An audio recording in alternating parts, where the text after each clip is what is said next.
आप सभी से अनुरोध है, कृपया चैनल को सब्सक्राइब करें, लाइक करें और कमेंट करें। धन्यवाद। ये कहानी अधूरी प्रेम कहानी की है, जो अधूरा होते हुए भी अमर हो गया। तो चलिए सुनते हैं ये खूबसूरत कहानी। नील एक प्रतिभाशाली चित्रकार था, जिसके हाथों में रंगों को मिलाने की जादूगरी थी। और आर्या एक मुक्त आत्मा, जिसने संगीत की मधुर धुनों में अपनी आत्मा को गढ़ा था। उनकी मुलाकात एक सामान्य दुर्घटना में हुई, जब नील की पेंट ब्रश आर्या की नोटबुक पर गिरी और उसमें रचा बसा संगीत रंगों में बहने लगा। प्यार ने धीरे धीरे अपने पंख पसारे। नील और आर्या ने साथ मिलकर संगीत और कला की एक नई दुनिया को जन्म दिया।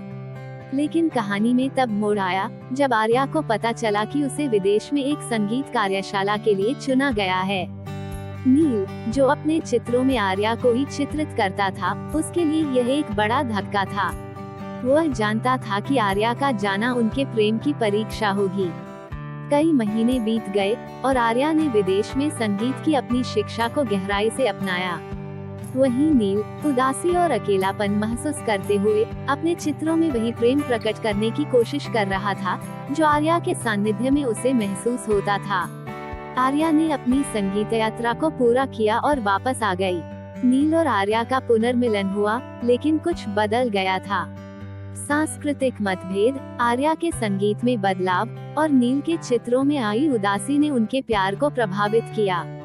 फिर भी उनका प्यार कुछ इस तरह का था, जो बाधाओं को मात देकर उभरा।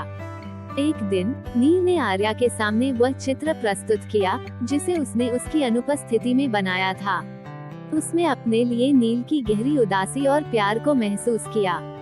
उसी पल आर्या ने एक ऐसी धुन बजाई, जिसमें उसने अपने दिल के हर कोने से नील के प्रति अपने प्रेम को व्यक्त किया।